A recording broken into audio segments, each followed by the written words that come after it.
I have 2 minutes. Morning, everyone. Good morning, Mr. Miller.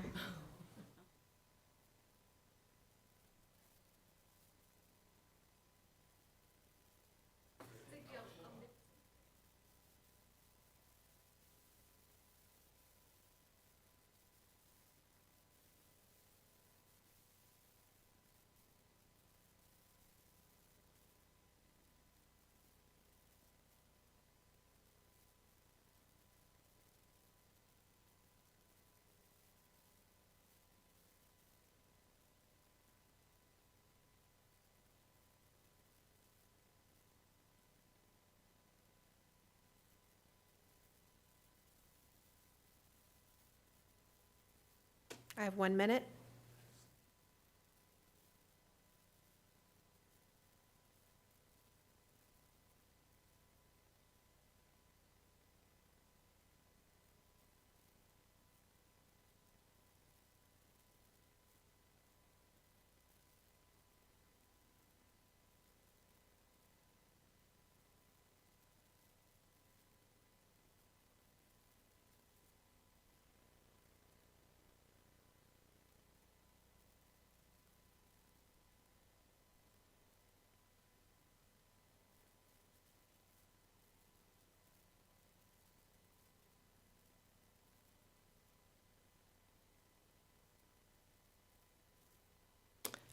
I have 9:30.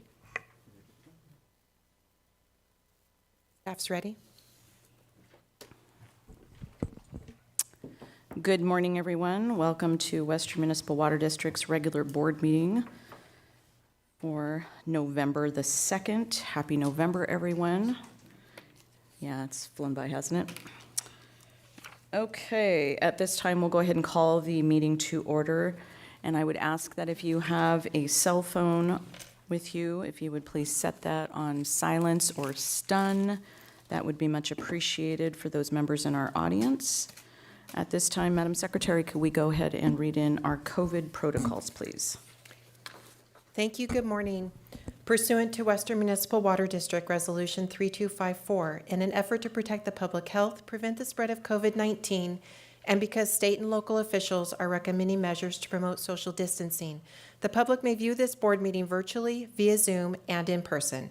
This meeting is being live streamed at WMWD.com and will be video recorded for on-demand viewing and broadcasting purposes.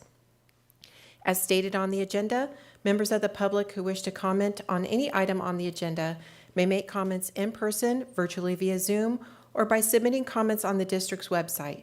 Comments received on the district's website before 4:30 p.m. November 1st, 2022 will be made part of the board meeting record. For those participating in the Zoom meeting who wish to provide public comments, please indicate such by using the raise hand feature, and we will call on you individually. For those participating by telephone who wish to provide public comment, you may do so by pressing *6 to unmute yourself and *9 to activate the raise hand feature. If there is more than one caller, you will be identified and called on one at a time. Any public comment will be limited to 3 minutes in duration. However, the presiding officer reserves the right to reduce the amount of time you will be allowed to speak to ensure that all members of the public have an opportunity to provide their comment. I will now take roll call for the meeting. Due to the complexity of conducting this meeting by Zoom and telephonically, I will not be taking roll call for staff members or the public at this time. Director Roten. I'm here. Thank you. Good morning. Director Rizvi. Good morning, I'm here. Good morning. Thank you. Director Gardner. Good morning, I'm present. Good morning. Director Torres. I'm here. Thank you. Good morning. President Denstedt. Good morning, I am present. Thank you. Good morning. President Denstedt, you do have a quorum today. Thank you very much. At this time, we'll go ahead. Charles? If you could join us, please. Charles is going to be leading us in the pledge. If you could go ahead and tell us who you are, what department you work for, how long you've been at Western, and then lead us off in the Pledge of Allegiance, please. Good morning. My name's Charles Nepper. I'm an Operations Technician 3 with the Wastewater Department here at Western, and I've been with the district for approximately a year and a half. Thank you. I pledge allegiance to the flag of the United States of America and to the republic for which it stands, one nation, under God, indivisible, with liberty and justice for all.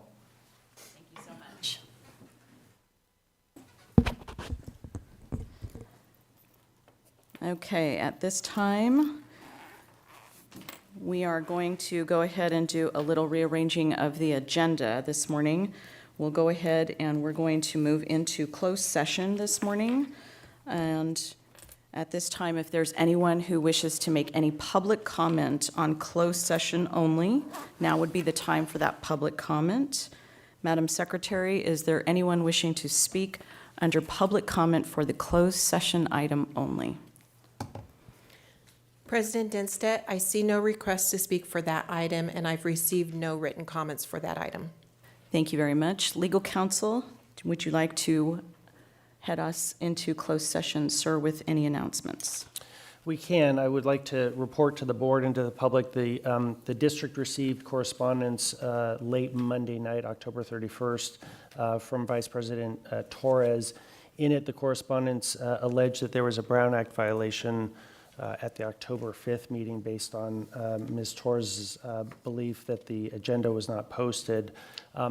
This raises the possibility of adding this item as a closed session item to today's meeting as a late-breaking item. I will tell you that it's my belief that as a factual matter, there is no basis for an allegation of a Brown Act violation. The agenda was posted on Sunday morning at 9:30 in advance, at least 72 hours in advance of the October 5th meeting. I'll also advise the board that under case law, a board member is legally prohibited from suing his or her own public agency. Finally, there is an Attorney General opinion that's been published that stands for the proposition that even if the agenda weren't posted, which again it was, if there are technological difficulties that prevent a public agency from posting an agenda online, there's no Brown Act violation as long as substantial compliance was met in terms of physical posting. So from both a factual as well as a legal perspective, it's my opinion that there's absolutely no merit to this allegation of a Brown Act violation. And so therefore, my recommendation would be that we not add it as a late-breaking item at this point. If the board would still like to add it, maybe at a future meeting, you can certainly do so, but my recommendation is to not add it today, but just go into closed session under the previously existing closed session item that's posted on the agenda. Okay. Thank you. And your announcements for the posted closed session. So with that, the board will be going into closed session to discuss the one item of potential litigation that's listed on the agenda. And I should add that the correspondence that I referred to has been made available to the board and is a public document should anybody ask for it. Okay, thank you. At this time, we'll go ahead and move into closed session.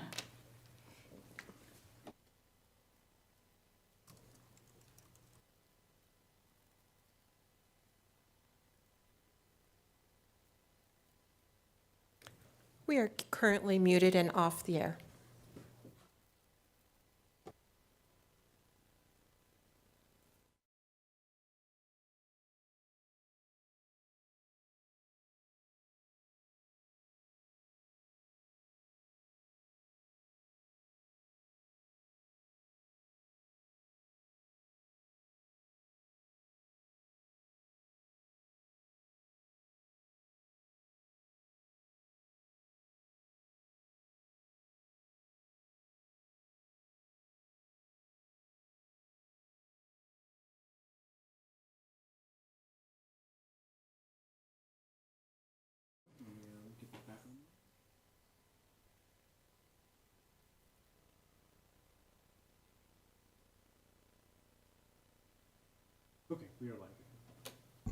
So I'll note for the record that Ms. Torres will be recusing from a portion of the closed session because of financial interest. Thank you.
need to take roll.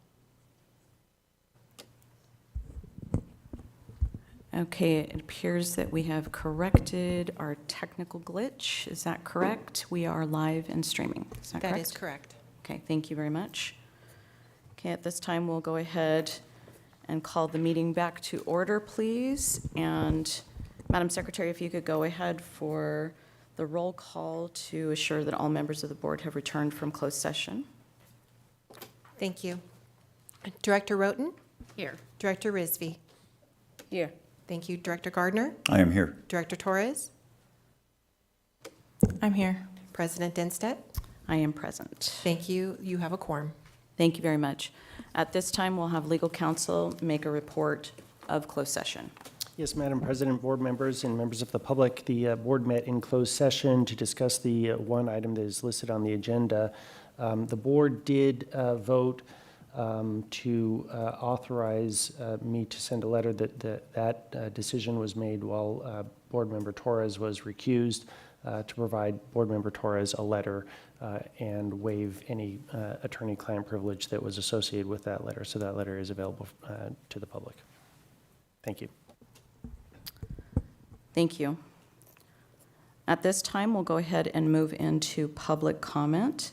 This is for any member who wishes to communicate with this board on any matter which is under the jurisdiction of this agency to be able to act upon and is not currently posted on our agenda. So if you are here to comment on a posted agenda item, we'll take it at that time when that item is called forward. Madam Secretary, we ask, do you have any public comment under general public comment this morning? Yes, thank you, President Denstedt. I have received 3 requests to speak in person, and I do have one written comment that was received prior to the deadline yesterday, and the request has been made to read that into the record. That comment was from Victor Mora and has been provided to each of the board members prior to the meeting. Okay. The comment, would you like me to read that comment first? We'll go or- ahead and take that comment at the end. Okay. And I'm sorry, did you mention how many people we have on our Zoom platform or are called in who have requested to speak under general comments, under public comments, excuse me? Thank you. I now have one hand raised on Zoom. Okay, we'll go ahead and take our caller on Zoom first, and then we'll move to folks in the boardroom that are waiting for public comment, and then we will take the written comment. Great, thank And you. with the number of individuals, we will keep public comment to 3 minutes. Thank you. Thank you. I'll call Frank on Zoom. I will be commenting on the item on the agenda, but first I want to say that here we are again. Here we are again, targeting our minority communities, targeting our Latinos on this board, and we're not going anywhere. We are going to continue to keep an eye on the way this board is retaliating against our minority community. And I just wanted to put that on the record, and I will be commenting on the matter when it comes up on the agenda. Thank you. I have a request to speak from Alan Shanahan. Go ahead. Thank you. Good morning. Good morning, President Denstedt, Vice President Torres, and members of the board. Alan Shanahan, ratepayer, also president of ASME Local 1902, representing about 80% of the workforce at Metropolitan Water District. I just want to say it's disturbing to see the political gamesmanship that is occurring at this board. As a ratepayer who has a director that represents nearly 90% of the ratepayers in this agency, it's very clear political targeting is occurring in this board. There has been no qualms by this board in making that public. In fact, Director Denstedt decided to make a case on behalf of San Diego County Water Authority at the last MWD board meeting, which was kind of odd, but not really carrying the constituents and Western's customers' visions and concerns to met when it came to the selecting the next chairperson. Director Denstedt sure spoke up about the chamber, voted against PLAs, all things that are important to us as customers here at Western. Further concerning is the 1.2, really $12 million budget surplus, even though we have seen rate increases. I shared personally how my water rate increases have gone up double. Started here, $60, 65 bucks a month. Now I'm up to 125. Drip irrigation, just a few trees. It's time to get the business back in order, stop playing politics, and start focusing on water policy and the people that are paying these bills. Thank you very much. And I will be speaking on the Gracie Torres censure item.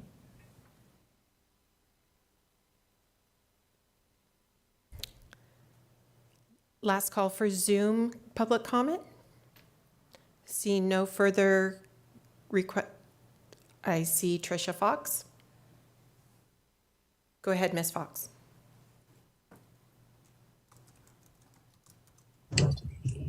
Hello, hi.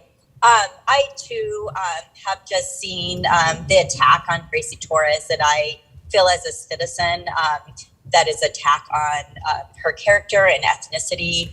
And I just find it appalling that these political antics are allowed to continue and just really take away of what's important. And that is making sure that we have safe and affordable water within our city. And that's all. Thank you. Last call for public comment on Zoom. If you're having difficulty raising your hand, if you want to just do a raise and I'll take a quick look. Seeing none, I'll move to the requests in the boardroom. Edgar Telek Foster.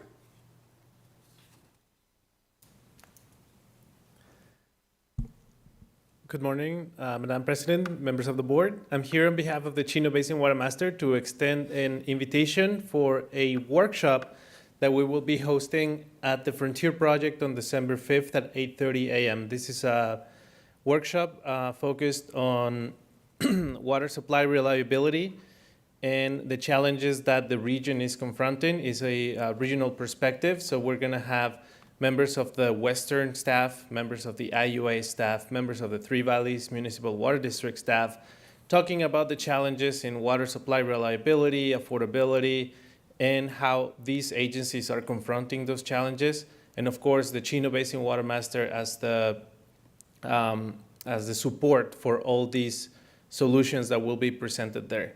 So this is a unique opportunity for learning about the challenges of your sister agencies in the region. And if this is not enough enticing, we will also be serving breakfast and lunch. So we will hope to see you all there. I'm sorry, could you give the date again? Yes, this is December 5th at 8:30 a.m. at the Frontier Project in Rancho Cucamonga. Thank you. Thank you.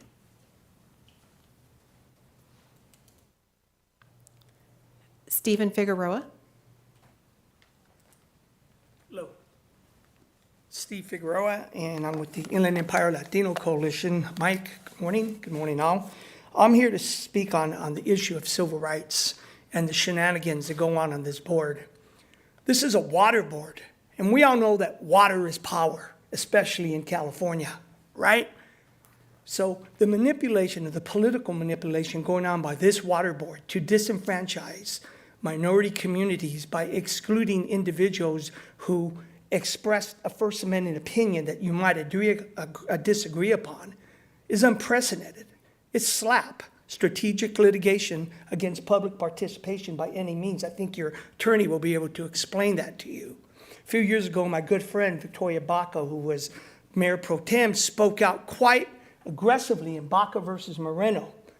So don't be surprised if you begin to hear some comparisons like, the puppet president. Mike, I worked on your campaigns helping you. When people spoke up against you, I supported you. And to now for you to use the same tactics used by others against you, against Gracie, is unbelievable. And all the community's talking about it. Say, didn't we back this guy up when he needed us, when people made inappropriate comments and stuff like that, and when he was on the city council? Now that the shoe's on the other foot, he's jumped on their bandwagon? I remember when you came and you said you were brand new, I think, Ms. Ronton, and you didn't understand the policies and procedures, and you didn't know what's going on, and they said they would help you. They didn't censor you saying you don't know what you're doing. Why should we help you? So this is an issue of civil rights. It's disparage treatment by any other name. It's discrimination in the issue of singling out an individual to treat them disparagingly, and it's not going to go away. You know, you can control the puppet president and the policies on this board, but this will go all the way to Sacramento. It will. It's as simple as that. So we need to decide. We know a lot of you, some of you are up for election, and this is a really good tactic right before an election to say, oh, we're going to bring up an issue, but that goes both ways. Because everybody has something in their closets, and everybody knows somebody that could pop up on the newspaper. So in these remaining seconds I have, I ask you, do not use the water board as a shenanigan to control or disenfranchise the minority community. Thank you. Thank you. Paul Rodriguez?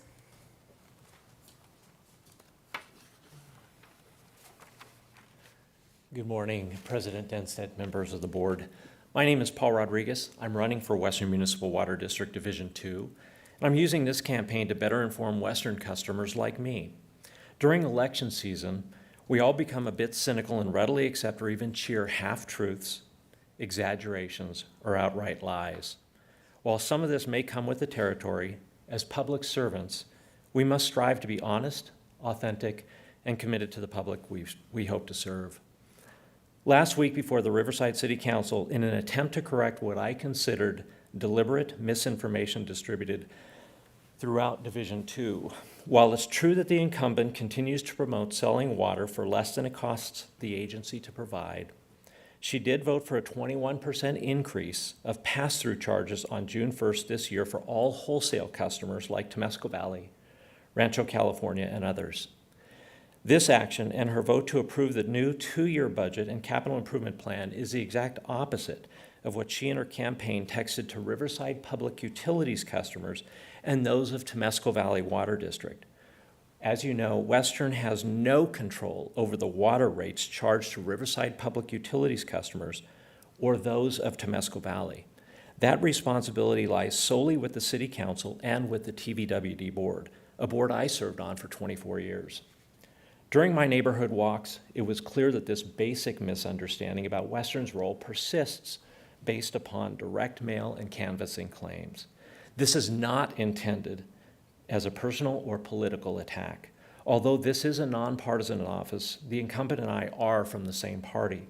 It is vital that we maintain the highest level of integrity in order to earn and maintain customer trust in a precious resource for customers that have no alternative sources. I stand behind my comments and accept full responsibility for any miscommunication. Thank you for your time and understanding this morning.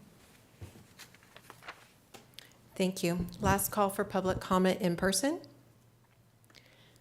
There is one written public comment from Victor Mora as follows. I have serious concerns regarding Director Gracie Torres. I attended the candidates forum at Orange Terrace Community Center back in September, and I was surprised to learn from Gracie that she not only is working at Western Municipal and Flood Control, but that she was also working as a professor at CSUSB. So I reached out to the CSUSB to verify her claims. Turns out she is not an adjunct professor at all. In fact, the department head who emailed me said they don't even use the term adjunct. They don't even have this title in the CSU system. This is of grave concern to me that she is misrepresenting herself to be something that she is not for personal political gain.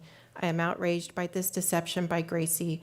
The board should take immediate action against Gracie, and I demand that the ratepayers be notified immediately and that Gracie issue a public apology for her deception. Signed, Victor Mora. Seeing no further public comments, I request the public comment period to be closed. Okay, thank you very much. That will end our general public comment. We will go ahead and move forward to the consent calendar. President Dinstedt, on the consent calendar, there is an item to approve the minutes of the September 21st, 2022 regular board meeting. Prior to this meeting, late last night, I received a request from Director Roten to revise her comments in the minutes. The revision is related to Director Roten's comments at the end of the meeting, revising the comment from Harupa Valley Legislative Summit to Harupa Valley Chamber Monthly Meeting, and also revising from OC Summit to OC Water Summit. There was also a typo that was corrected. Those minutes have been corrected to reflect Director Roten's requested changes. That has been provided to the board and was also published on Western's website. Thank you. Director Roten, any other comments on that, or are you satisfied with the corrections? Yeah, it was really non-substantive, is that the right word? Non-substantive, Correction. yes. Yes, substantive, okay, that, yes, I'm good, thank you, and thank you, Tammy, for doing that. Okay. We'll go ahead and ask if there are any public comments on the consent calendar items. I see no requests. Okay, thank you. Any comments from my colleague on any item on the consent calendar? Okay, looking for a motion. Madam President, I will move approval of the consent calendar with the modifications to the minutes of September 21st meeting that were discussed previously. Okay, I have a motion to approve. Looking for a second. I'll second him. Okay. Thank you. I have a motion and a second. Any further discussion? We'll go ahead and call for the vote. Thank you, Director Roten, Yes. Director Rizvi, Yes. Director Gardner, Aye. Director Torres, Yes. President Dinstedt. Aye. Thank you. The motion carries 5-0.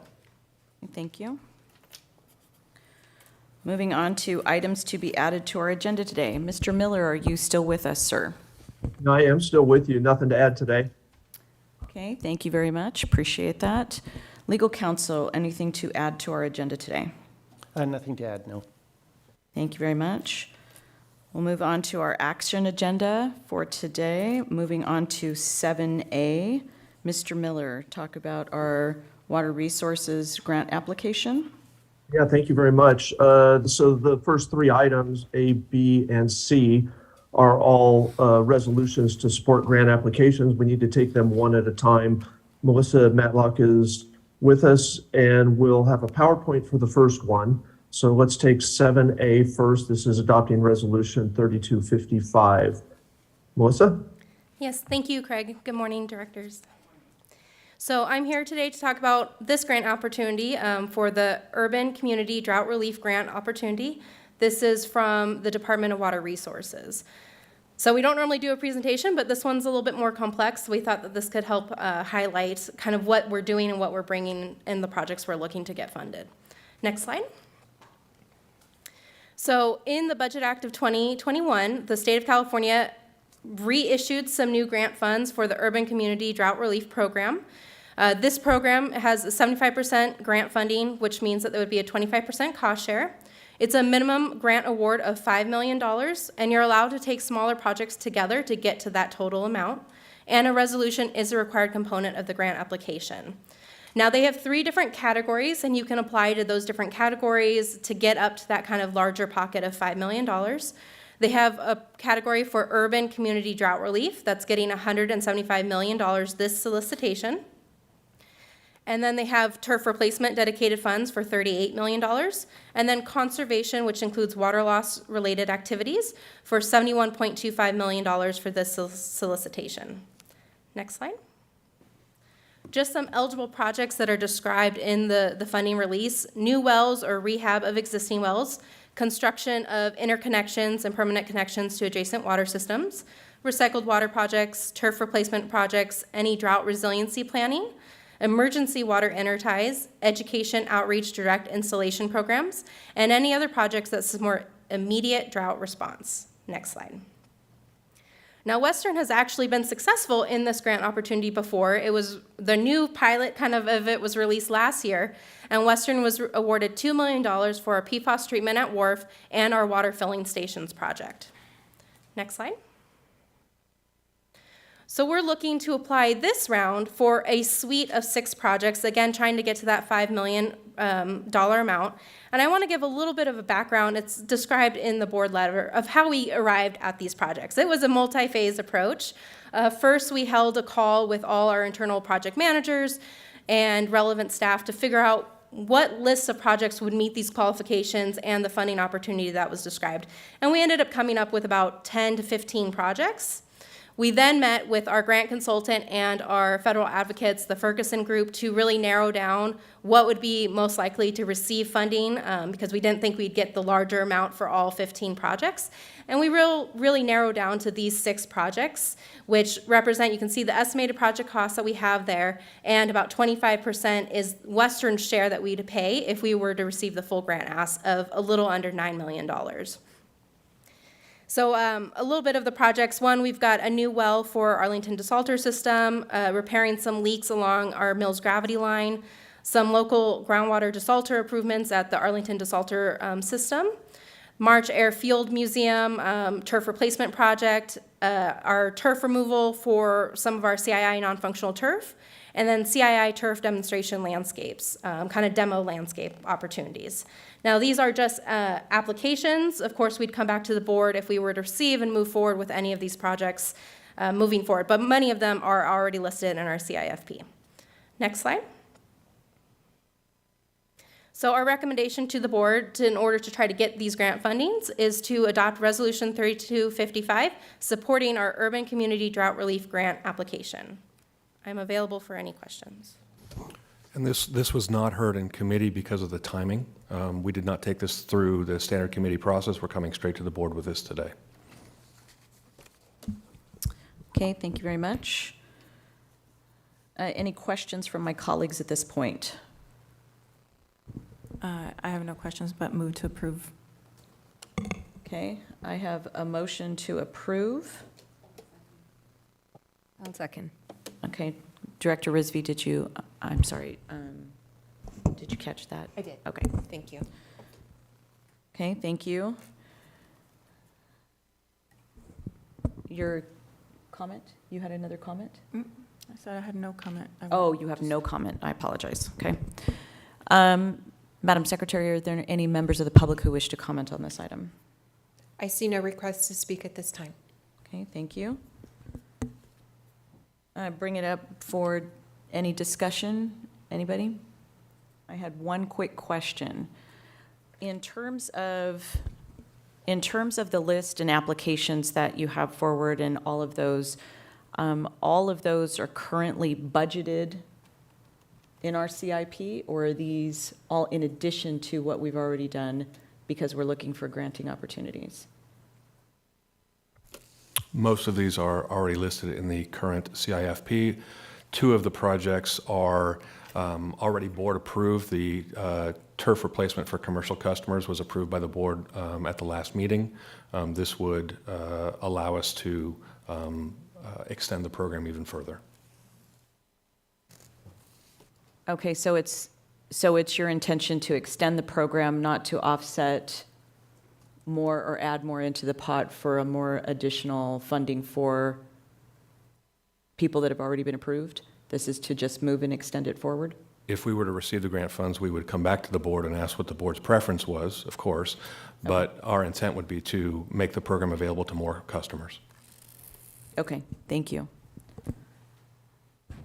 Okay, seeing no other comments, we'll go ahead and call for the vote. Director Roten? Yes. Director Rizvi? Yes. Director Gardner? Aye. Director Torres? Yes. President Dinstead? Aye. Thank you. The motion carries 5-0. Thank you. Okay, we'll move on to 7B. All right, item 7B again is Melissa. This is adopting resolution 3256, supporting a U.S. Bureau of Rec grant application. Melissa? Thank you. Hello again. So this is another grant opportunity. This is for the Bureau of Reclamation Water Conservation Field Services Program. It's a very small grant opportunity. You can only ask for $100,000, and there is a 50% cost match. We are looking to support installation of meters at pressure-reducing valves for increased water management. So that's the project that we are proceeding forward with in terms of the application to try to get grant funding. A grant resolution is a required component of the application. Okay, thank you. Questions or comments from my colleagues? No, move. Okay, I have a motion to approve. Second. And I have a second from Director Gardner. Any public comment on this item? I see no request to speak at this time. Okay, thank you. We'll go ahead and call for the vote. Director Roten? Yes. Director Rizvi? Yes. Director Gardner? Aye. Director Torres? Yes. President Dinstedt? Aye. Thank you. The motion carries 5-0. Okay, thank you. Moving on to 7C. All right, 7C is adoption of Resolution 3257 for a grant application to the Small Community Wastewater Funding Program. Melissa? Thank you. So again, this is our last grant opportunity for this meeting, but we are looking to fund our sewer force main and lift station 1269 project over in our Western Water Recycling Facility area. We are applying to the Small Community Wastewater Funding Program, as the Wharf area is a small community and is also considered a disadvantaged community based on Department of Water Resources standards. So we're asking for $25 million, which would represent 100% of the project costs to fund these projects, and a grant application is a required component of the process. Okay, thank you. Any comments or questions from my colleagues? I just have one quick comment. So it's, this is how my kooky mind works sometimes. I'm reading the Small Community Wastewater Fund and then looking at the $25 million that we're applying for. So all of these are incredible, but this one really struck me because of the size and what it will accomplish. So thank you for all you do with, I think we should rename you the Grant Girl. So thank you. I would move approval if it's time for that. I will take that motion, Second. and I have a second from Director Torres. Okay. Madam Secretary, is there any public comment on this item? I see no request to speak. Okay, thank you. Further discussion? I would just suggest that if we're going to rename you, we rename you the Great Grant Girl. I like it. There you go. Okay, we'll go ahead and call the question. Call for the vote, please. Director Roten? Yes. Director Rizvi? Yes. Director Gardner? Aye. Director Torres? Yes. President Dinstedt? Aye. Thank you. The motion carries 5-0. Okay, thank you very much, Melissa. We appreciate your reports today and all your efforts in getting us additional funding. Thank you. Oh, you know what? One question I did have is, sorry, backtrack. How soon are we expecting to get an answer? So some of them take a little while. So typically the Bureau, with the small ones, maybe about 3 months. The drought one, they're looking to award pretty quickly. Our last experience, we applied in December and found out we were awarded in January. Hopefully that would be a similar activity, although I do expect that they're probably going to get a lot more applications. And then the small one, we're doing a pre-application, and then we should know within 30 days of submitting that pre-application if we would move forward doing the full, more formal application. Okay. Thank you. Thank you. Okay, moving on to 7D of our agenda, legal counsel.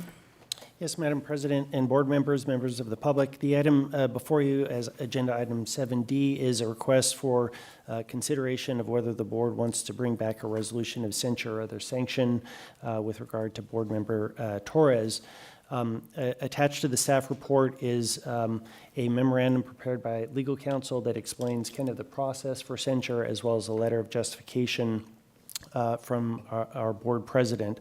As the memo indicates, under our ordinance, there's a two-step process should the board wish to consider a resolution of censure. The first step is the item that's before you today, and that is a decision by the board as to whether you want to direct staff to bring back a resolution of censure.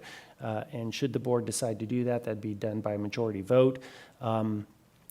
Staff would then work to bring back whatever the board wishes in terms of any basis or justification for a censure resolution. We'd provide notice to Vice President Torres as to what's going to be coming back at the meeting that the board so chooses.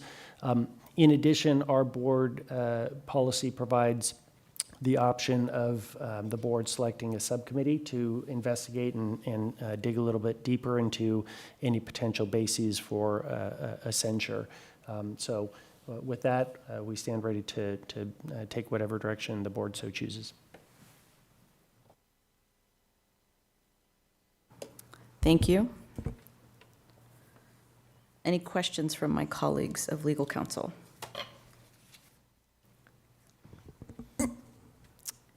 Okay, we'll go ahead and take public comment. President Dinstead, would you like to start with Zoom or the in-person? Let me ask how many people we have on Zoom that wishes to comment on this item? I currently have 2. Okay, and how many public comment card requests have you received? I have 2. Okay, so we'll keep it at 3 minutes, and we'll go ahead and take folks on Zoom first. Thank you. At this time, I'll call Frank Montez. Thank you. Again, this is a retaliatory action against Director Torres. Her opponent is even there speaking against her in public comments. Your own policy on censure policy requires that no member be sanctioned for their exercise of First Amendment right. This came in the wake of her Brown Act violation letter that came to you. What this is political survival island, where you guys build a team to remove whoever threatens you or whoever threatens that cohort. You know, just let her represent the people that voted her in and stop these shenanigans. It is obvious. It is so obvious what this is. First, you took away her right to become president. Okay. Now she's becoming more of a threat because she is calling out the things that are being done wrong on this board. So what do? We try to censure her right before the election. This is obvious. And again, you guys continue to target our minority communities, especially our Latinas. This will not continue. I think you can see where this is going to go. We are not going anywhere. Our community is tired of being subjected to this type of treatment. You didn't give the community enough time to come and give public comments to this. You guys try to slide this under the carpet. On the last notice where she stated about the Brown Act, you guys posted on Sunday morning and consider that a day. Where is the care of the community? Again, I'm so appalled, and I'm sure that the community will continue being appalled, and we will educate them every time that there's an election. Every time there's an election, we will be out there reminding our community on the subtle racism that continues on this board. Thank you. Alan Shanahan. Thank you very much, President Dinstead, Vice President Torres, members of the board. Alan Shanahan, once again, ratepayer, actually ran against Gracie Torres in 2018. So speaking as somebody that ran for this board, understands water very intricately, working for one of the largest agencies in the country. I can see the political gamesmanship that's happening. Director Torres has been in the community. Director Torres has listened to the community. Director Torres has taken seriously the community's requests and desires. Again, Torres represents about 90% of the ratepayers, and you all are aware of that. And yet you're attempting to silence the voice of 90% of the ratepayers. This is only seen as political gamesmanship. Turning to the censure letter, it's very disheartening. Director President Denstad, your letter does not have any cause in it for censure. It calls out general opinions. So I would direct you to your packet when you're looking at it. During open public meetings, Director Torres has demonstrated on numerous occasions a lack of mutual respect and civility to both her colleagues and staff. If anybody lodged a general complaint against you and was willing to take away your voice at the Met Board, Director Denstad, I'm sure you'd be up in arms. Kind of like we heard with the Ron Bonta letter that was filed against the chair-elect Adon Ortega. It's very eerily similar, the games that are being played. The language is similar and the statements are similar. You haven't actually called out any facts. So here's what we would like to request as community members. Give us very specific dates, times, and statements. If I were to accuse you of something, I would bring facts. I would not bring generalized statements. And for this board to even consider censuring somebody based on generalized statements, that is problematic. You're not doing your job. Now, if you're having more discussions in closed session, then you're not meeting the intent and the spirit of the rules, which require an open dialogue in session. So if there are specific violations, specific ethics violations, then the community needs to know about it before you move to an action to take away our duly elected voice. In closing, we're recommending and requesting as community members that represent a majority of the district that you not censure our director, who has worked very hard and diligently over the last 4 years, has been present in our community, and has voted the way our voice has requested. Thank you very much for your time. Sonia Alamdar.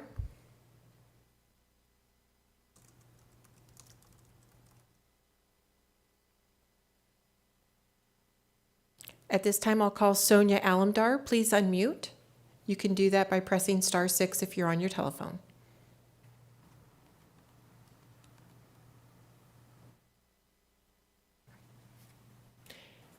I'll move on to the next commenter and come back to Ms. Alamdar. Barbara Ankley. Yes, good morning. My name is Barbara Ankley, and I'm a customer of the district. I wasn't planning on commenting on anything today until I started hearing the other comments. And the last speaker was talking about they want specifics. Well, here's a specific. Director Torres falsely accused staff of violating the Brown Act at the last board meeting, and that was not true.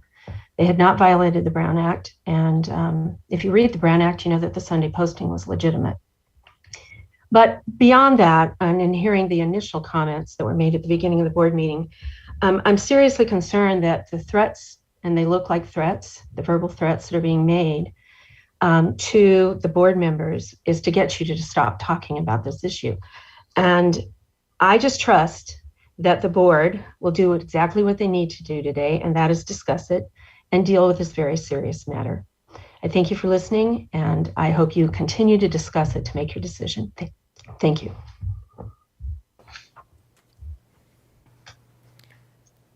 Thank you. I will go back to Sonia Alamdar. Ms. Alamdar, you have your hand raised for public comment. You are muted. You can unmute yourself by pressing *6.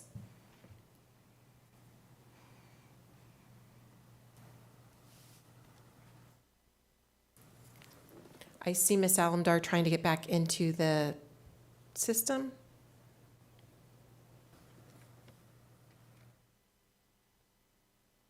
At this time, I will place Ms. Alamdar at the bottom of the list, and I'll call her one more time after the other two public comments, if that is okay with the board. Okay? Hi.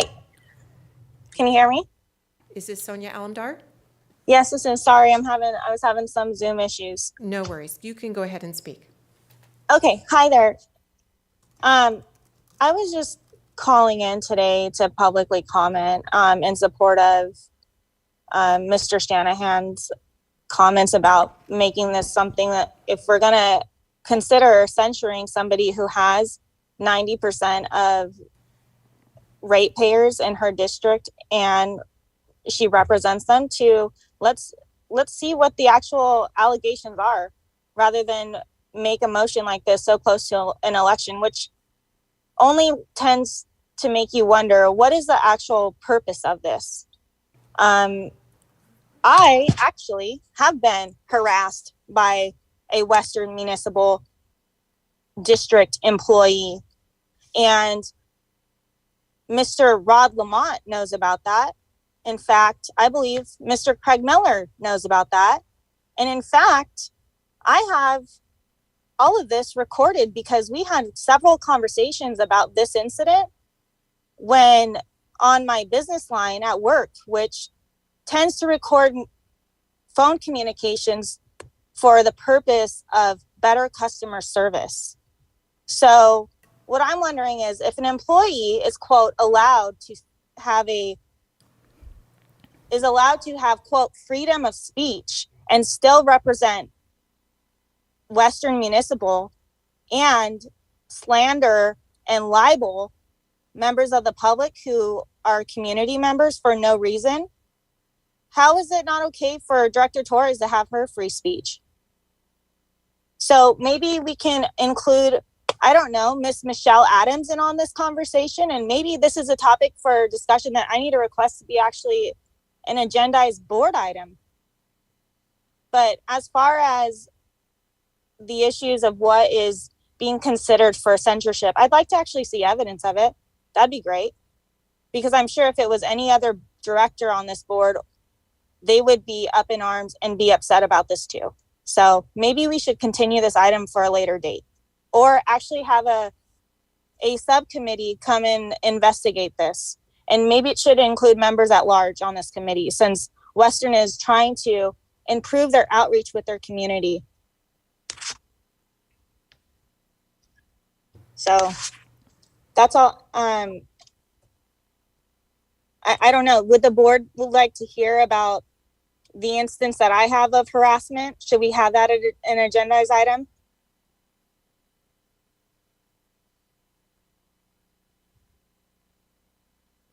Brenda, Mike, would you guys like to have more information about this? Because I'm sure we could have a meeting about this.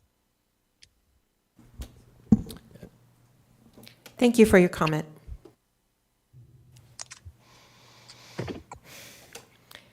At this time, I'll call Paul Rodriguez.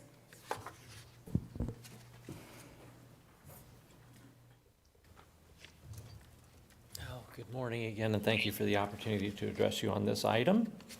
My name is Paul Rodriguez, and I am a Western customer. I served for 24 years on the Temescal Valley Water District Board of Directors, as well as several citizen community organizations over the years. I currently serve on a nonprofit land conservancy board. It is through this comprehensive body of experience that I speak to you today.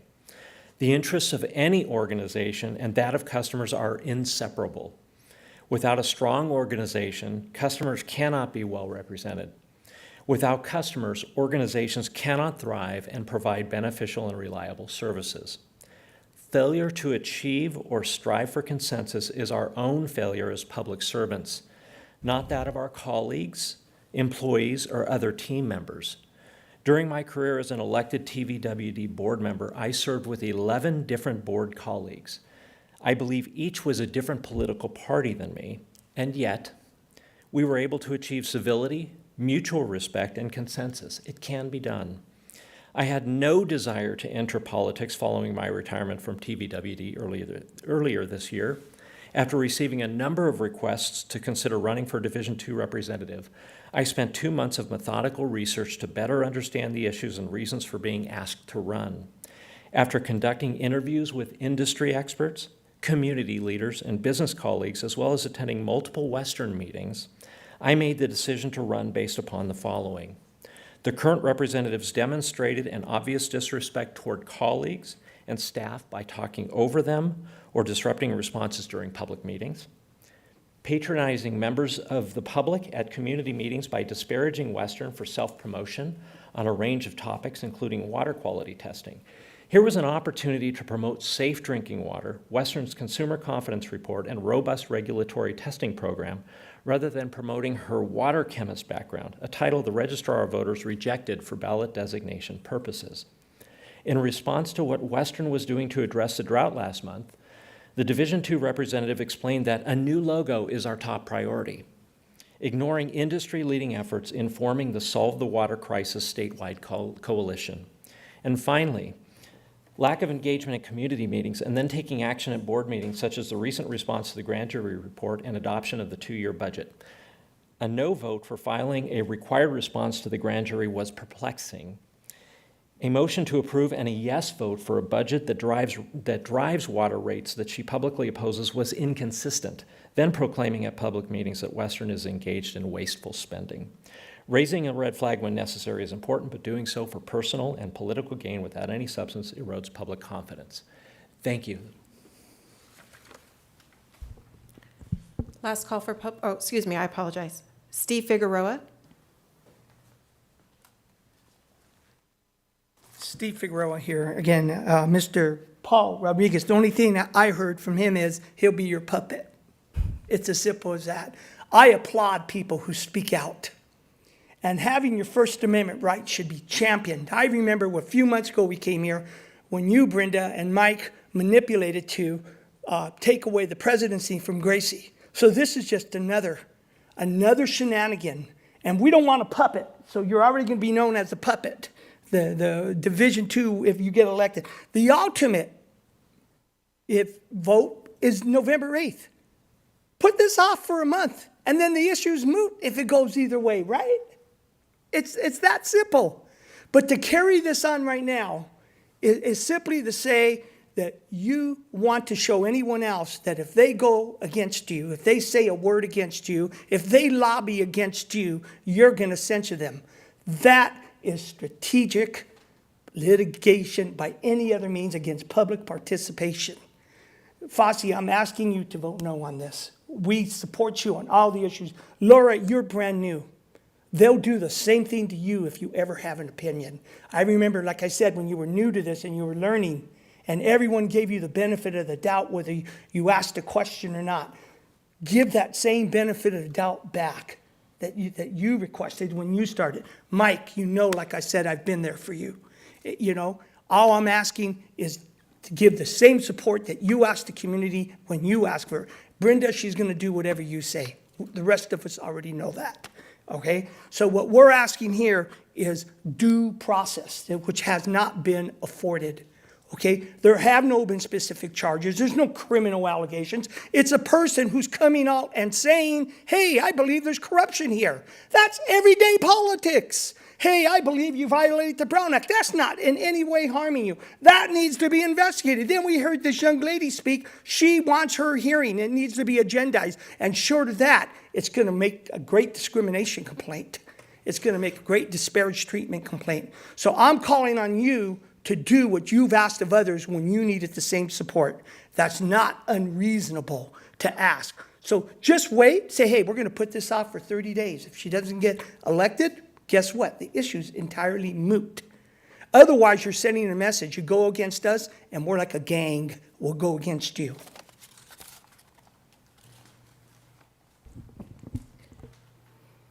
The last call for public comment. Seeing no further comments, public comment is closed. Okay, thank you.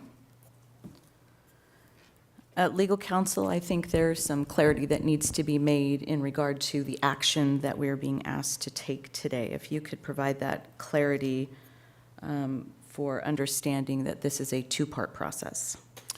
It is a two-part process. This is really the first part, just in terms of whether the board wishes to bring the action back I should point out, I heard several references to SLAP lawsuits. This is not a legal proceeding. This is not recommending bringing any kind of court action. This censure process is simply a legislative prerogative that the Supreme Court has recognized as a way of a legislative body expressing its disapproval of actions of one of its members. So that's what censure is. The proposal has nothing to do with litigation. So I just wanted to clarify that for the record. Okay, thank you. Questions from my colleagues? Madam President, if I might, let me follow up a bit with what I thought your question was. The action that is before the board today is whether it wants to move forward with effectively a hearing on whether any action should be taken with regard to things that are alleged that Director Torres has done or said. And the specifics of that would be in that future action if that's what the board wishes to do. This is not a day when the board decides whether Director Torres did or didn't do anything wrong. It is a day where the board decides, is it worth talking about that in a formal proceeding where that is the subject and a decision would come out of that. Is that accurate? You're absolutely right, Board Member Gardner. This is just the first step to decide whether to bring it back. There's no censure on the agenda today. It's simply a decision whether to bring it back. Or any other action. Correct. So, thank you. I'm just going to follow up. I want to understand, wouldn't the resolution be the censure? So are you bringing back the discussion on censuring, or are you bringing, what I heard was you were discussing bringing back, or the board is discussing bringing back a resolution. Wouldn't the resolution be the censure? Correct. So that wouldn't be so it's first a hearing, then a resolution? Correct. So Should the board give that direction today, yes. That's, okay, I'm just trying to understand, and clearly there are people that want to understand this too. Other questions?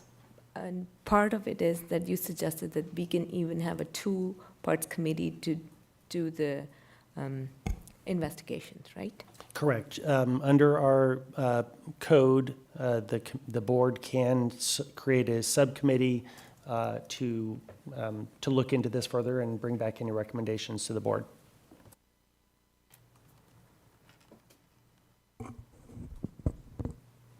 Questions? Other questions? Okay. How do you, just a discussion, how do you feel about having a committee and bring this investigation so it is a recommendation from a committee? How does the board feel about that?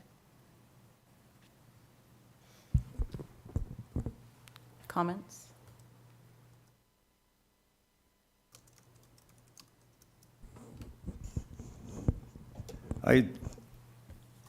That's something that certainly the board could do.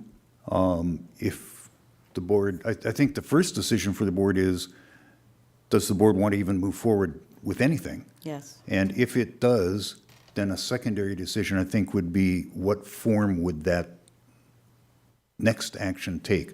Would it be a committee? Would it just come straight to the board?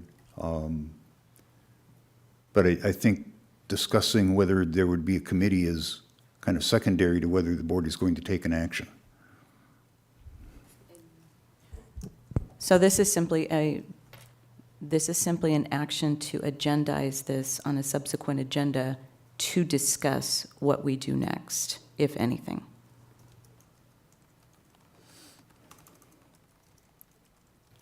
And would there be a draft resolution at that meeting, or that would be developed in that discussion? If the board directs staff and legal counsel to bring back a resolution, or if the board directs a committee to bring back a resolution, yes, that would be brought back to the board for consideration. after the discussion. After the discussion today? If, Or no. in 2 weeks? Or No, if, whenever? right, if the board makes the move to put this on a subsequent agenda, that's where that discussion would take place. What would be the next step? Okay, and then out of that discussion could possibly, if the board agreed, would be the resolution. Correct. We wouldn't come to the next meeting with a pre-drafted resolution. Correct, because we've not had the discussion, nor have things been offered. And that's not the purpose of today's discussion. The purpose of today's discussion is simply to put it on a subsequent agenda for that discussion.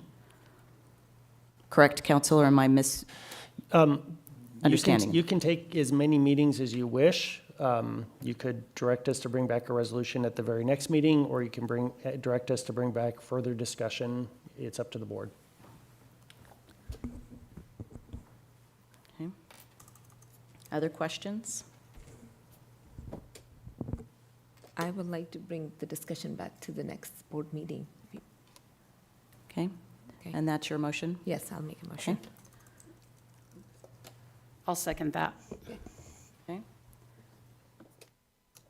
Could we get some clarification on the intent of the motion? Are you intending that the board determines today that it would like to move forward with a discussion on whether to censure or take some other action? Yes. Okay, thank you. Okay. And then could that discussion include any components of any possible resolution going forward? So that would come out, in my understanding, that would come out of the discussion or not at the next meeting? Yes, in fact, I think that would be helpful if the board wishes to discuss it further at the next meeting, for the board to flesh out what the board would like to see in any future resolution of censure. That would be helpful. Okay. Okay. Then I would stand by my second. Okay. Okay, any other comments? I do, I have a couple of comments. As I think noted in some of the public, and some of the, I think when I'm glad that we're looking at having a due process to all of this. And I'm not sure if this is my formal notice, but I never received a notice of censure, an opportunity to refute my, any allegations as they were vaguely stated in the letter. But I do want to say that in any time that I've been on the board, I have exercised my First Amendment rights. Any concerns that I bring up, whether I do so in a less than good way or nice way, I've never insulted anybody. I have never meant to hurt anybody, but I have exercised my First Amendment right to have concerns on all and any issues, and that is the main point of our censure policy, is that no member be sanctioned for exercising those rights. So while I appreciate that you want to have discussion and a process, I want you to really think about what it is you're going to be discussing, because my First Amendment rights are just as valid as your First Amendment rights. And then lastly, I would say that I'm not surprised. This has been happening since November 10th of 2018, just a few days after I was elected. This censure policy came to light, or came into draft, and every single year, at least once or twice, this has been happening. And so I want the board members to consider why it's happening. Is it legitimate? Is it real? Or is it just, a way to come after me? I've tried to go along with these censuring policies. I have voiced my opposition on things that are meant to be punitive and hurtful of each other and policing each other. I can tell you right now, this is something I wouldn't do to any of the four of you. But again, those are my comments, with again, the note being that when I'm sitting up here, I'm exercising my First Amendment rights. I, again, don't know really what this entails, as it wasn't noted in the staff letter, but I want to note for the record that regardless of such, when I'm up here, I am exercising my First Amendment rights, especially when I have concerns. And so that's all I want to say. Yes. So I believe when I was reading the censure policy, I saw in there that it is highly recommended that that policy is reviewed at least once a year. So I'm not clear if Director Torres, if you're saying that we've spoken about, and I've only been here, what, a year, not quite a half. Are we speaking about it every year, or it's being directed at you each year? I wasn't clear on what you meant by that. The policy was called for right when I got elected. Then the policy was drafted, not weeks after. Actually, it hadn't been adopted yet when the first censuring was called for. And every year since, actually, let me go back on that. Both Don Galliano and Bob Stockton said, "Stop this, please. It's a waste of our time." So while they were live, it wasn't happening. And of course, as soon as, unfortunately, they passed, it began again. And yeah, every year, every 6 months, I'm going through this on things that are not unlawful. I haven't broken the law, just allegations that are swung at me. Quite frankly, the level of harassment coming my way is just, it's becoming too much. But it's not serving anybody. We have members of the public outside complaining about $7,000 bills, and instead, this is what we're discussing. And so, quite frankly, like I said, I'm not surprised, but I really want you all to take into account that when I'm on this dais, I'm exercising my First Amendment right. That was awarded to me, not by anyone on this dais, but by voters, just like you all are.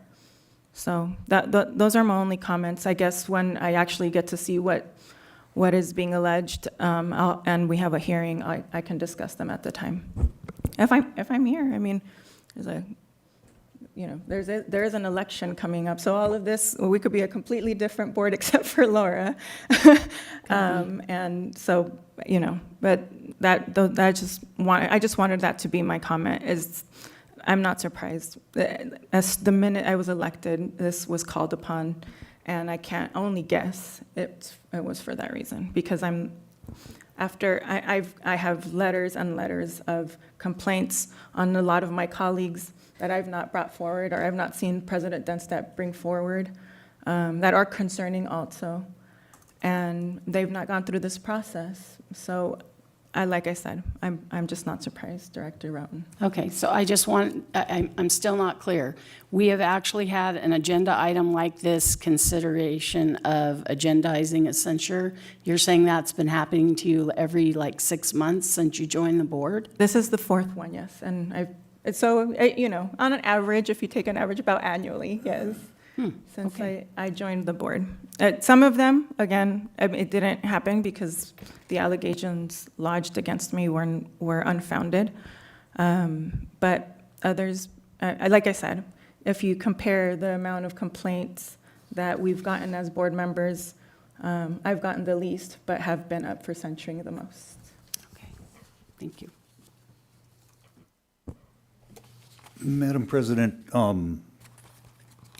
I don't believe that any director, including Director Torres, has ever had a hearing on a censure.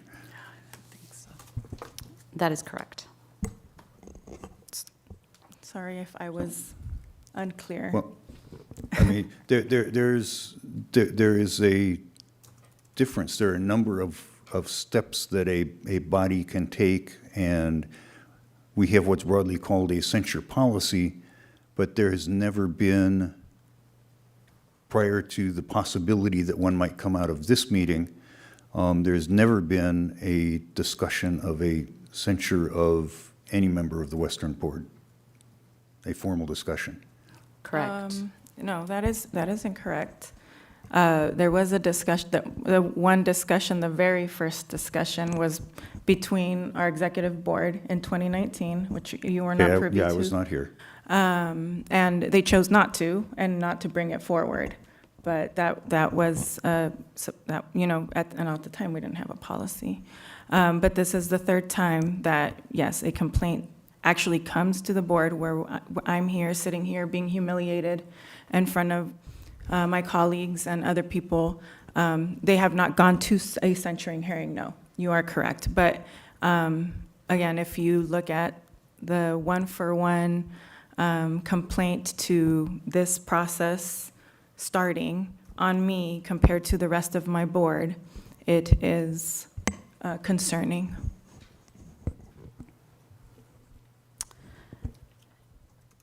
And just a couple of points of correction was the fact that this policy actually was in discussion prior to the election of 2018, and it was brought forward for discussion because it had already been in motion. This was not due to any member being seated on this board. It was simply to address some other public meetings and public concerns that had taken place outside of our organization, and the level of discussion was because we at the time did not have a policy to address a board member's behavior, to hold them accountable for their actions and their behavior, that while we had no problems, it was better to address a policy at that time and enact something should anything ever occur in the future as a good practice for accountability. So that's the history on that, which is my recollection. As a reminder, we have a motion and a second on the floor. This is simply to agendize the item for discussion. This is not to make a case or a defense and anything. This is simply to forward this for a discussion. Madam Secretary will go ahead and call for the vote. Madam Secretary, could you read back the motion as you understand it, please?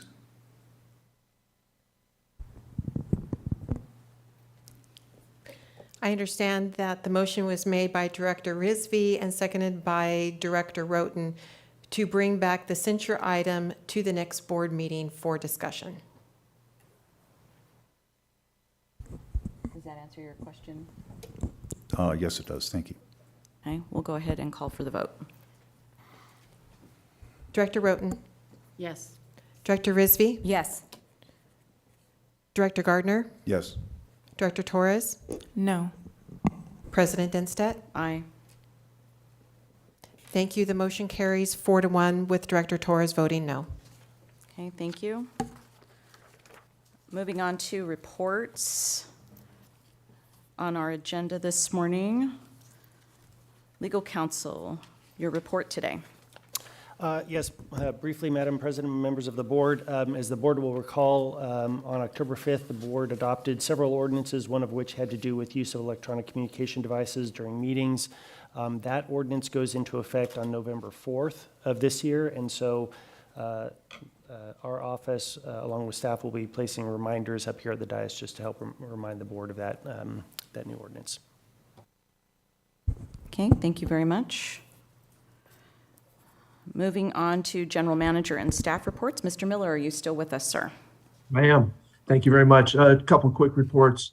Since the last board meeting, we had a very nice meeting with Congressman Calvert and Congressman Westerman from Arkansas to talk about Colorado River issues and state water issues. Very productive. They're motivated to try and figure out how to invest more in the state of California to improve our water situation. Also, productive meeting with California Strategies, Jim Bruelty and John Withers, to try and get some advocacy strategies going, and also a good meeting with SCAG to talk about solve the water crisis and getting their support. Second item, on October 20th, we participated in the Great Shakeout. So we had a full-on hide under the table, take cover, and then evacuate the building exercise. Went very well. James did a great job of coordinating that with all of our floor monitors. March JPA also participated with us, and March Air Reserve Base. So that was really good to get through. And then we finally got back to our Colorado River inspection trips. Director Denstead hosted with Randy Record from Eastern, and we had a very successful trip. I want to thank Michael Hadley specifically for all his due diligence and organization to make that trip work very well. So a great job there. With that, I'll conclude my comments. I would also offer up, since it is late and we've had a long meeting, we have an update on the sponsorship programs. We can bring that back to another meeting if that works for you, President Denstead. Okay, looking for concurrence from my colleagues. Does anybody have this as a burning desire at this point, or can we go ahead and move it forward to another? Okay, sounds I like, think it's the same, I believe it's the same one that we heard in committee. so it sounds like you can hold off on this one, Mr. Miller. Thank you. It's the same one you heard, and it was requested that we bring it to the full board, but we don't need to do that today. There's no urgency. Okay, thank you. Is that all of And your I'm- items? Yep, I'm done. Thank you very much. Thank you very much. Okay, we'll go ahead and move into director reports. SAPA.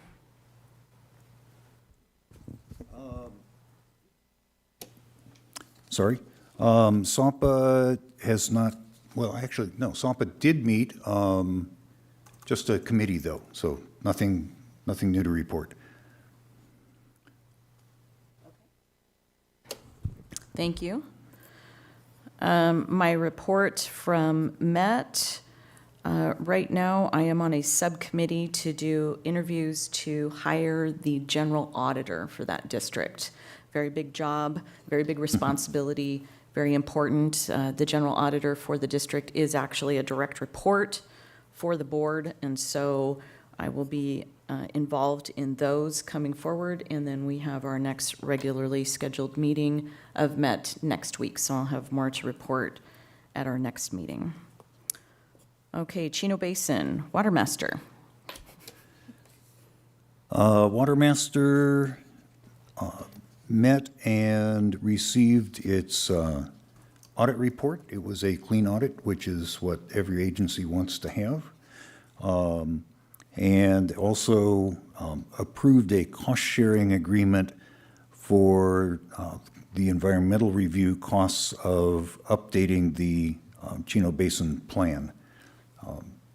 And I'd just like to compliment Arupa Community Services District, who volunteered to pay a slightly larger portion of that cost than if there were a really detailed analysis they might actually get billed for. So they carried a little bit for everybody else. And that's it. And of course, the event that they'll be hosting in December.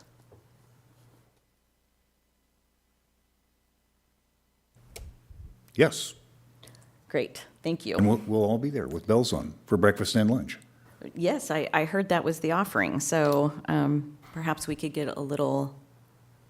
We have a scheduling challenge. We have EOWR that day, so we're working on that with Watermaster. So don't commit your attendance yet. Okay, Till we get that not figured out. hard and fast, got it.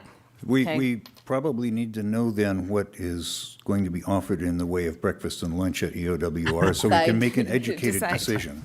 Because there might be some decisions to be made there, Mr. Miller.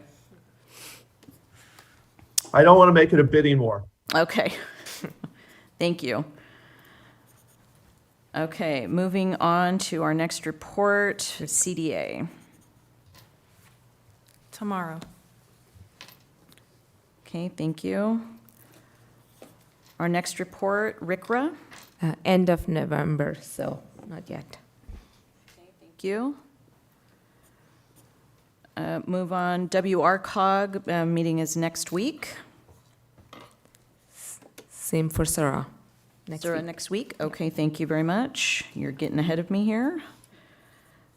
Aqua, we do have the Aqua Conference that will be coming up for the fall conference here in the next couple of weeks. So check your inboxes for information leading up to Aqua. Region 9 will not be hosting a program during this presentation of Aqua. They're deferring to the spring. Okay. Director's comments. I will start with Director Rizvi. Comments today. Just hope everyone had a happy Halloween. There were so many community events I was able to attend, and a holiday I really love. So I hope everyone dressed up. And I saw the social media for Ed here at WMW. You guys did such a great job. So great job on that. Thank you. Okay, thank you. Director Roden? No comments today? Thank you. Director Gardner? I have nothing today. Okay. Director Torres? Yes, just as Director Rizvi said, hope everyone had a safe and happy Halloween. It's my favorite time of the year, but now it's gone. So I just want to say, I want to address one of the public comments regarding my qualifications. I think there was 2 of them, actually. But I want to start off with, this is very common occurrence for women. They can't possibly be as qualified as they say they are. And it's disheartening that it happens to come from 2 men. The first one was about me teaching as an adjunct professor. Correct. Cal State San Bernardino does not have the title of adjunct professor. The appropriate title is adjunct faculty, which is the bargaining unit that I sit in, and then part-time lecturer if they want to be technical. But when there are classes available, and generally I can only teach once a week or in the evenings, when they're available, I take them on. And I've been doing that since 2013 as a part-time lecturer because I don't want to be a full-time lecturer. So I'm sorry that people were misunderstood, but yes, I have been doing so since 2013, teaching generally introductory chemistry to nurses and new students on campus. So if your student is at Cal State San Bernardino and needs chemistry as a GE requirement, the chances of them being in my class are pretty high depending on the quarter. And then the fact that about me being a water chemist, yeah, that was challenged, and rather than fighting the challenge, I said, you know what, I'm actually a board member too, so I decided to go with that title, rather than having to prove to a bunch of men in an office all of my qualifications. But let me run through them in case you haven't had a chance to read my bio. I have a degree in chemistry and biochemistry with a focus on water, and I have a master's degree in environmental science. Since 2011, I have worked in water quality chemistry, whether that was testing it in a test tube and literally testing it in a test tube, doing acid runs, all the things that we actually heard in our engineering, was it engineering this week? Yeah, in our engineering meeting, I have personally done. I've done wet chemistry. I've also done compliance chemistry while at Riverside County Flood Control. And that meant I would take the Babcock reports and I would analyze them, make sure that the chemistry was right, and on my own found plenty of mistakes because I am a water quality chemist. Now I do the same thing, but in grant funding. So a little, not as good, but a little of what Melissa does. When there are ever projects that can benefit from grant funding and have a water quality aspect or flood control aspect, I help with those grants, managing them. I'm not a grant writer, not yet. But I have had experience in every aspect of water quality, and unfortunately, there are men still in this world that say there's no way she can be that qualified. And I hope that changes. I hope that our daughters don't ever have to go through the having to list out their resume after 12 years or more of that experience, having to sit there and justify their work. And while we're at it, not a lot of people have these qualifications. Chemistry is the degree that weeds you out. And I went through that, not just by myself, but with 2 kids as a single mother. So it is something I am proud of. And the reason that I am up here, because everyone wanted to see a water expert as a representative in Division 2 in 2018.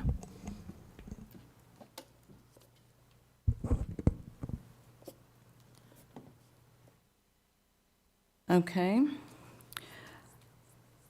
I'm going to go ahead and address that.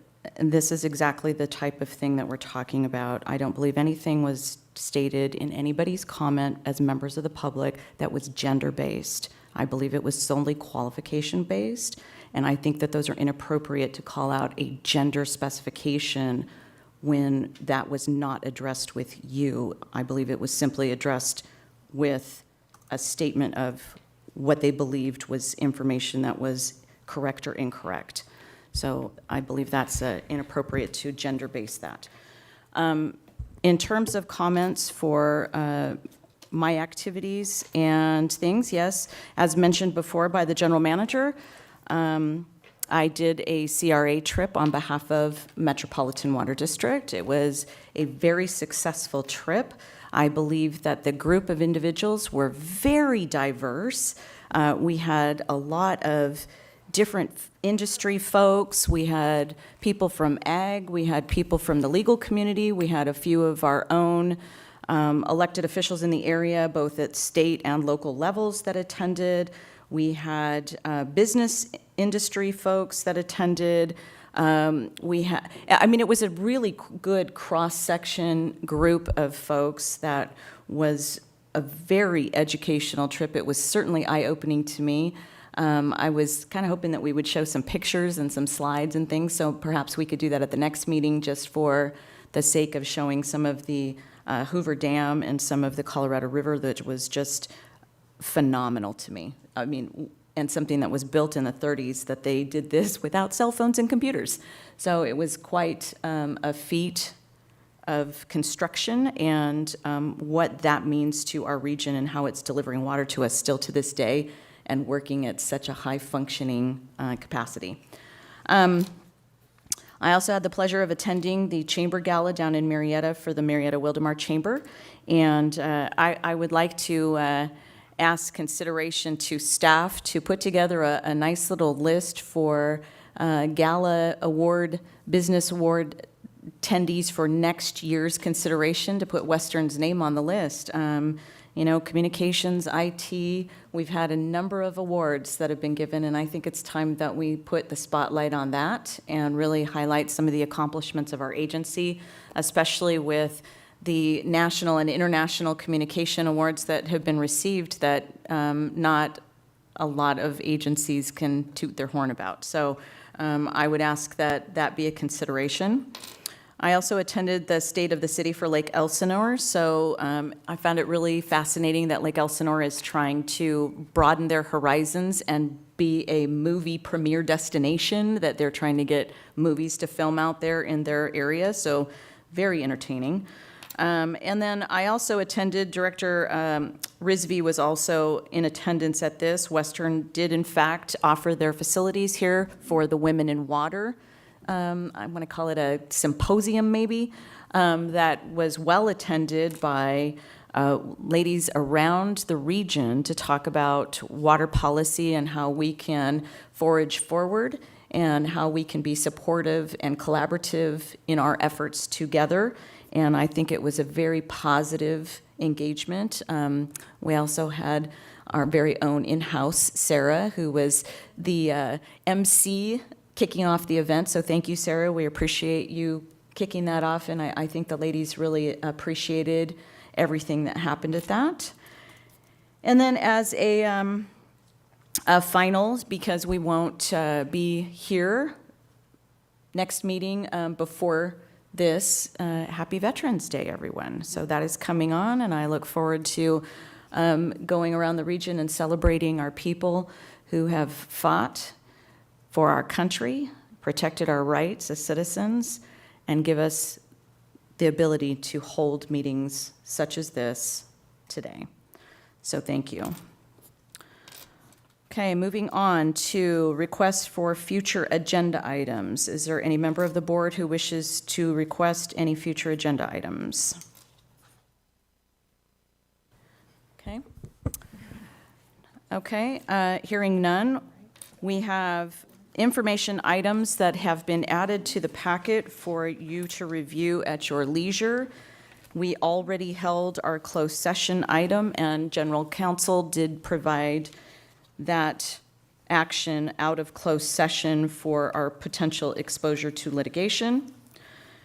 Our next regularly scheduled meeting is Wednesday, November the 16th. Have I missed anything on our agenda today, folks, since we went a little out of turn? We have not missed anything. Okay, thank you very much for that confirmation. Just wanted to make sure, and we will go ahead and call the meeting adjourned. Thank you, everyone. We appreciate your attendance today.